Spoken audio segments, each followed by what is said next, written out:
तो जैसा कि हमने पिछले एपिसोड में देखा था, जहां विक्टर ने यू को काफ़ी इजीली डिफीट कर दिया था, जिसकी वजह से वह काफ़ी ही ज़्यादा पॉपुलर हो गया और फिर धीरे धीरे वह यूएस का प्रेसिडेंट बन गया और पूरी दुनिया उसकी फ़ैन बन गई। इसके चलते ही वह पूरे वर्ल्ड का प्रेसिडेंट बन गया। लेकिन एक दिन अचानक से अर्थ पर कुछ एलियंस ने अटैक कर दिया, जिससे फाइट करने के लिए और पूरे अर्थ को बचाने के लिए विक्टर रॉकेट पर बैठकर एलियन से फाइट करने के लिए निकल गया था। और एक लेजेंड जिसने अर्थ को बचाने के लिए अपने आप को सेक्रीफाइस कर दिया था।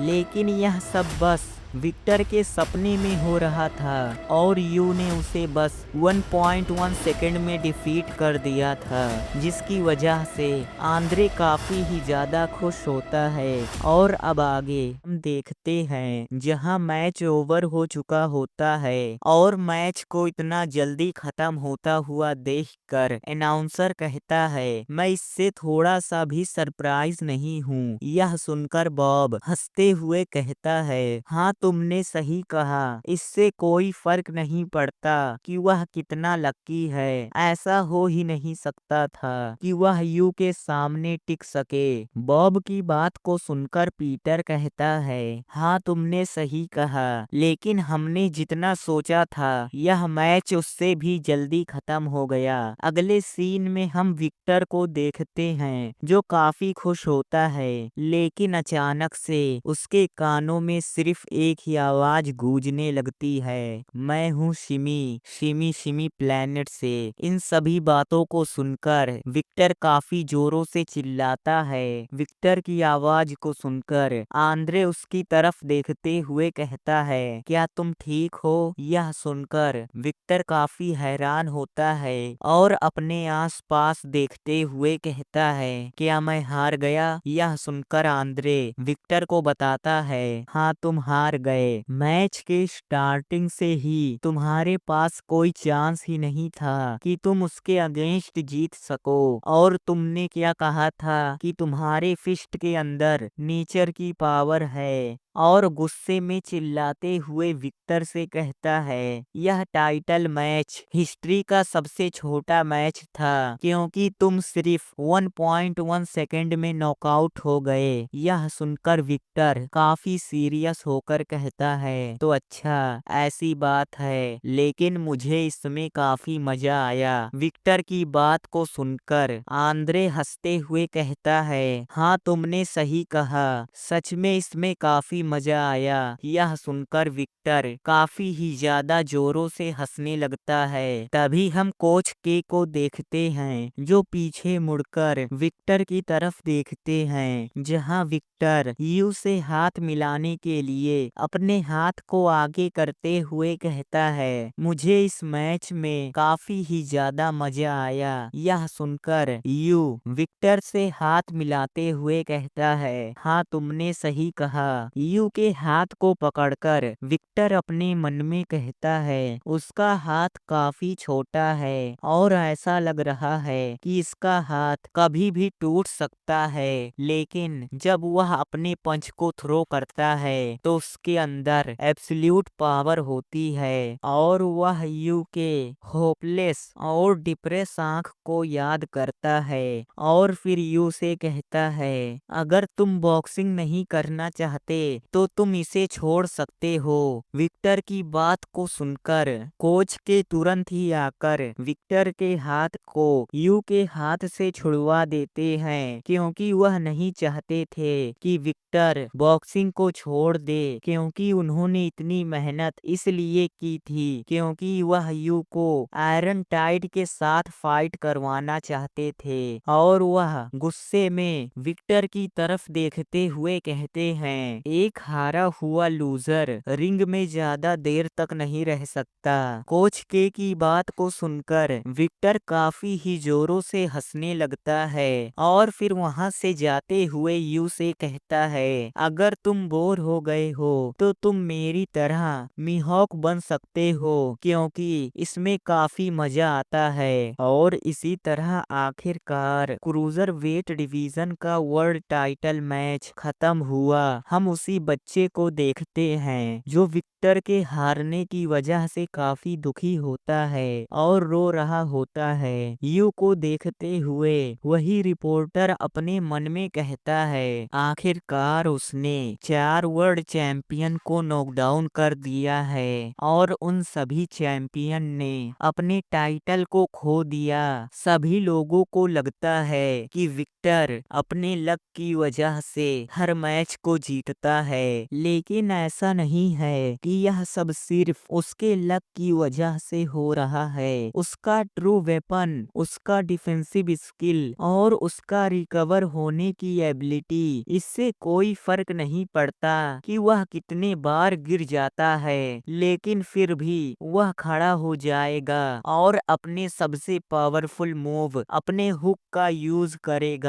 और उसकी पंचिंग पावर एक प्रोफेशनल बॉक्सर से भी ज्यादा है, इसलिए इससे प्रूफ होता है कि उसका लेवल एक एवरेज पर्सन से कई ज्यादा है। और इसके साथ ही साथ उसका ट्रेनर आंद्रे वलास्को, वह भी कोई इजी ओपोनेंट नहीं है क्योंकि उसने विक्टर को काफी अच्छे से ट्रेनिंग दी है। विक्टर का डिफेंस और उसकी रिकवर होने की एबिलिटी बिल्कुल एक सुपर ह्यूमन की तरह है और उसका पंचिंग पावर किसी भी ओपोनेंट को सिर्फ एक ही पंच में नॉकआउट कर सकता है। अगर विक्टर लगातार फाइट करता रहता और अच्छे से ट्रेनिंग करता तो मैं यकीन से कह सकता हूँ कि वह उस मॉन्स्टर के अगेंस्ट खड़ा हो सकता था, लेकिन वह हार गया। और यू की तरफ देखते हुए कहता है, क्योंकि एक नया मॉन्स्टर आ गया। लेकिन बॉक्सिंग फैंस को जिस दिन का इंतजार था, फाइनली वह दिन आने वाला है। दो मॉन्स्टर के बीच फाइट, यह बॉक्सिंग हिस्ट्री में पहली बार होगा। हम यू को देखते हैं जो वहां से जा रहा होता है, तभी हम कोच के को देखते हैं जो कुछ ज्यादा ही एक्साइटेड होते हैं और काफी ही ज्यादा खुश होते हुए कहते हैं, फाइनली फाइनली वह दिन आने वाला है। क्योंकि उन्होंने यू को इतनी ट्रेनिंग इसलिए दी क्योंकि वह यू को आयरन टाइड के अगेंस्ट फाइट करवाना चाहते थे।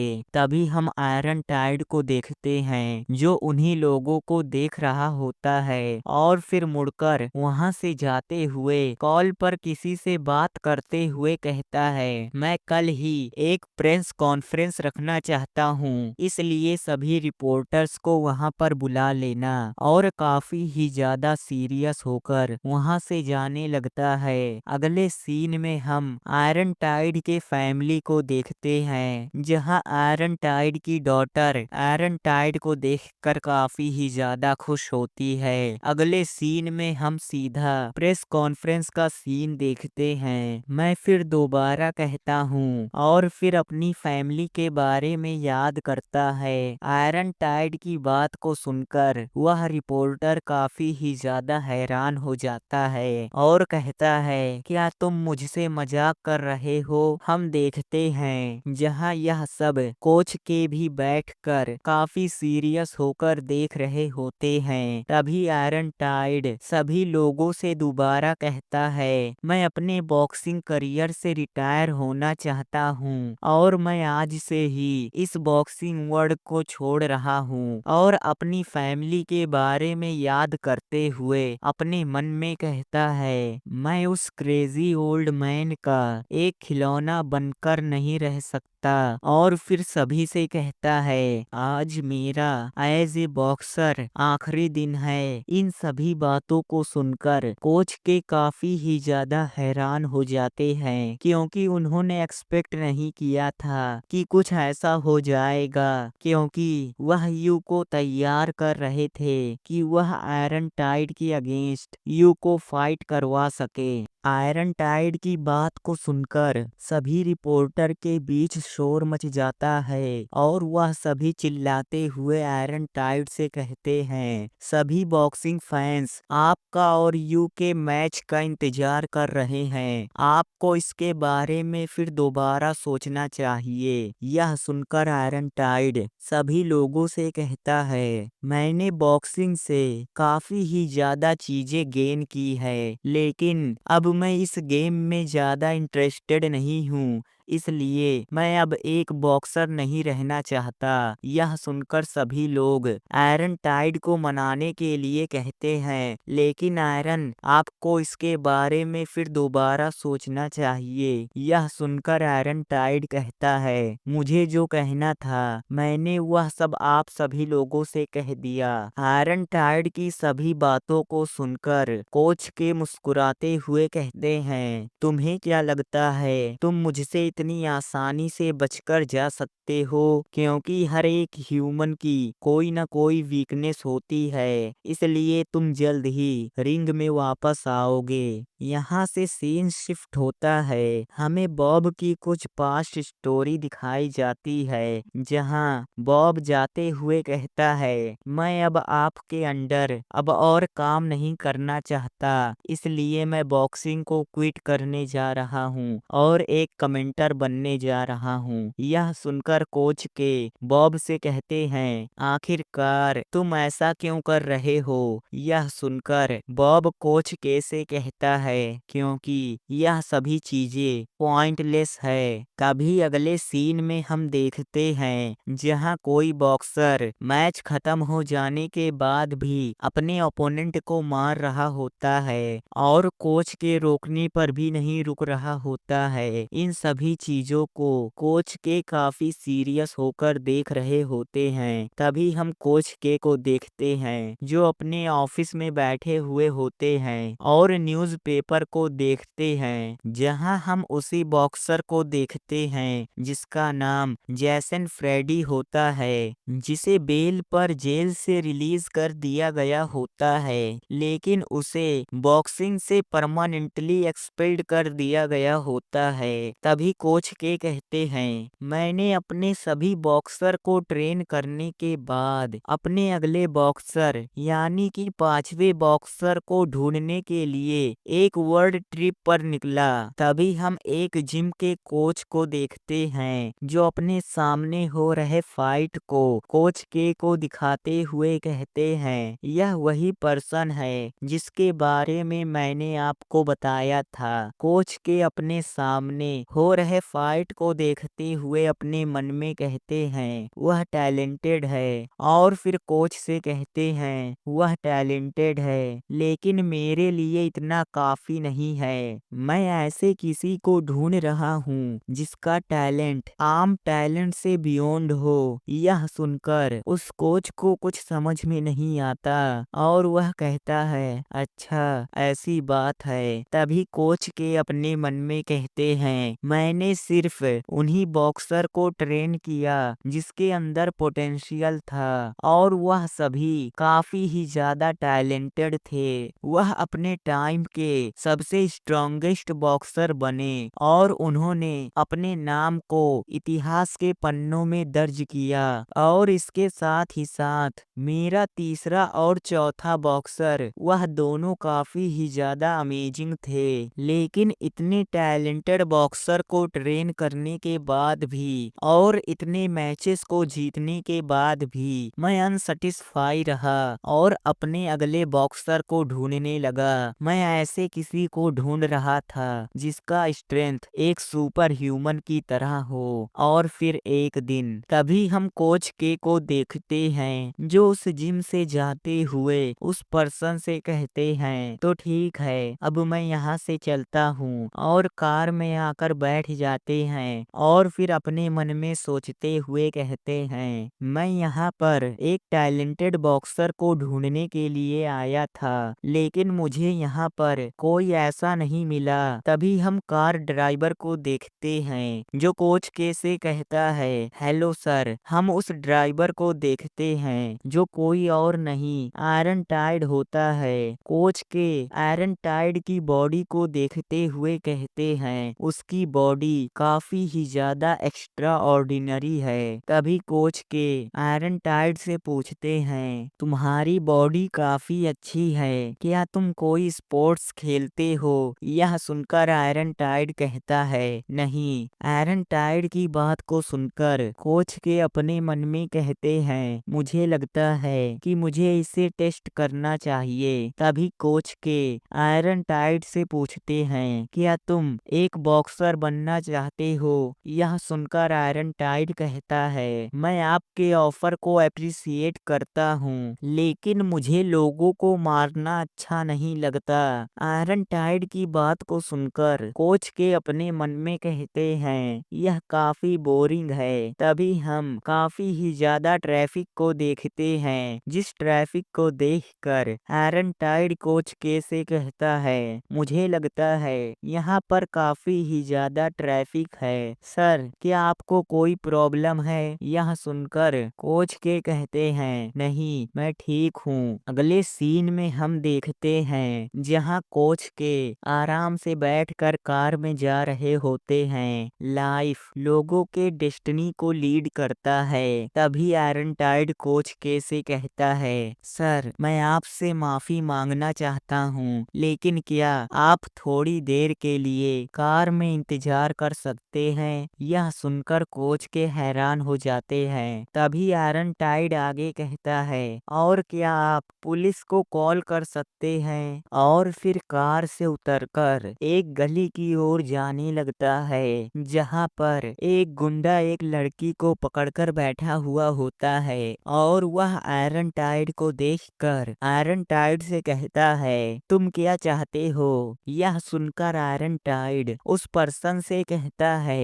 तुम्हें उसे जाने देना चाहिए। आयरन टाइड के अचानक से एक्शन को देखकर कोच के अपने मन में कहते हैं मुझे काफी हैरानी हुई थी कि अचानक से इसने कार को क्यों रोक दिया। तभी वह गुंडा आयरन टाइड से कहता है क्यों, आखिरकार क्यों? मुझे इसके साथ कुछ मजे करने हैं, क्या तुम मुझे ज्वाइन करना चाहते हो? तभी आयरन टाइड सीरियस होकर कहता है उसे जाने दो। यह सुनकर वह गुंडा कहता है वो मुझसे कह रहा है कि मैं तुम्हें जाने दूं, क्या तुम सच में जाना चाहती हो? अगर हम इस लड़की को ध्यान से देखें तो देखने से लग रहा है कि यह आयरन टाइड की फ्यूचर वाइफ है। तभी वह पर्सन आगे कहता है मुझे लगता है कि तुम नहीं जाना चाहती। तभी आयरन टाइड फिर से कहता है उसे जाने दो। आयरन टाइड की बार बार एक ही बात को सुनकर वह गुंडा काफी ही ज्यादा गुस्सा हो जाता है और गुस्से में चिल्लाते हुए आयरन टाइड से कहता है चुप रहो, तुम मुझे मत सिखाओ कि मुझे क्या करना है, और अपने हाथ में लिए हुए चाकू को उस लड़की के पैर में घुसा देता है, जिसकी वजह से उसे काफी ही ज्यादा दर्द होता है। तभी वह गुंडा आयरन टाइड की तरफ जाते हुए उस लड़की से कहता है तुम यहीं पर मेरा इंतजार करो, मैं उसे मारने के बाद यहाँ पर दोबारा आऊंगा। उन सभी को देखते हुए कोच के अपने मन में कहते हैं पुलिस को यहाँ पर आने में कुछ समय लगेगा, और फिर आयरन टाइड को देखते हुए कहते हैं तो आखिरकार इतने समय में तुम क्या करोगे? तभी हम उसी गुंडे को देखते हैं जो काफी गुस्सा होता है और काफी धीरे धीरे आयरन टाइड की तरफ अपने नाइफ को लेकर आगे बढ़ने लगता है, और फिर काफी तेजी से अपने नाइफ को आयरन टाइड के पेट के अंदर घुसा देता है, जिसे देखकर कोच के काफी ही ज्यादा ज्यादा हैरान होते हैं। तभी वह पर्सन अपने नाइफ को बाहर की तरफ खींचने लगता है, लेकिन मानो वह नाइफ आयरन टाइड के पेट के अंदर फंस गया हो और उसके खींचने पर भी वह नाइफ नहीं निकल रही थी। तभी कोच के कहते हैं उस मोमेंट उसने एरन को स्टैब कर दिया था। हम उसी पर्सन को देखते हैं जो काफी ही ज्यादा कोशिश करने के बाद भी अपने नाइफ को एरन टाइड के पेट के अंदर से बाहर की तरफ नहीं खींच पा रहा था। तभी कोच के आगे कहते हैं मैं कब से उसके बॉडी को अपने मन के अंदर इमेजिन कर रहा हूँ, लेकिन नहीं, यह सब बकवास है। मैं यकीन से कह सकता हूँ कि मैं इसे अपने सामने देख रहा हूँ। मेरे सभी रोंगटे खड़े हो गए और मैं उसके एब्सोल्यूट पावर को देख सकता हूँ जो मेरे सामने खड़ा है। तभी आयरन टाइड उस पर्सन से कहता है मैं आखिरी बार तुमसे कह रहा हूँ, प्लीज परेशानी खड़ी मत करो और उसे जाने दो। यह सुनकर वह पर्सन आयरन टाइड से चिल्लाते हुए कहता है क्यों, आखिरकार क्यों? मेरी नाइफ बाहर की तरफ नहीं आ रही। मैं तुम्हें मार डालूंगा और सबसे पहले मैं तुम्हें मारूंगा। उसके बाद मैं उस लड़की के साथ कुछ मजे करने के बाद उसे भी मार डालूंगा। यह सुनकर आयरन टाइड काफी ही ज्यादा सीरियस होकर कहता है तुमने मुझे स्टैब कर दिया, इसलिए मेरे पास कोई और चॉइस नहीं है। क्या तुम प्लीज बस यहाँ से शांति से जा नहीं सकते? यह सुनकर वह पर्सन आयरन टाइड को गाली देते हुए कहता है तुम्हारी हिम्मत कैसे हुई मुझे जल्दी से मेरा नाइफ वापस करो, नहीं तो मैं तुम्हें मार डालूंगा। यह सुनकर आयरन टाइड अपने पंच को ऊपर करता है और उस पर्सन से कहता है मुझे माफ करना, लेकिन मुझे नहीं पता कि होल्ड बैक कैसे करते हैं। यह सुनकर उस पर्सन को कुछ भी समझ में नहीं आता। तभी आयरन टाइड अपने एक पावरफुल पंच को उस पर्सन की तरफ थ्रो कर देता है और वह पावरफुल पंच जाकर सीधा उस पर्सन के फेस पर लगता है, जिस पंच का पावर इतना ज्यादा होता है जिसकी वजह से जमीन भी शटर हो जाती है। आयरन टाइड के इतने ज्यादा पावर को देखकर कोच के अपने मन में कहते हैं मैंने अभी अभी उस आवाज को सुना। यह आवाज उस पर्सन के स्कल की है जो अभी अभी क्रश हो गया। हम उस पर्सन को देखते हैं जो नॉकआउट होकर जमीन पर पड़ा होता है और उसके चारों तरफ खून ही खून होता है। इतने भयानक मंजर को देखकर वह लड़की काफी ही ज्यादा घबरा जाती है और आयरन टाइड के पंच से खून टपक रहा होता है। आयरन टाइड को देखते हुए कोच के अपने मन में कहते हैं फाइनली मैंने उसे ढूंढ लिया। वह मॉन्स्टर अभी मेरे सामने खड़ा है। तो फिलहाल ये एपिसोड यहीं पर खत्म होता है। तो आप मुझे कमेंट में बता सकते हैं कि आपको यह एपिसोड कैसा लगा। तो मिलते हैं इसके नेक्स्ट एपिसोड में, तब तक के लिए बाय।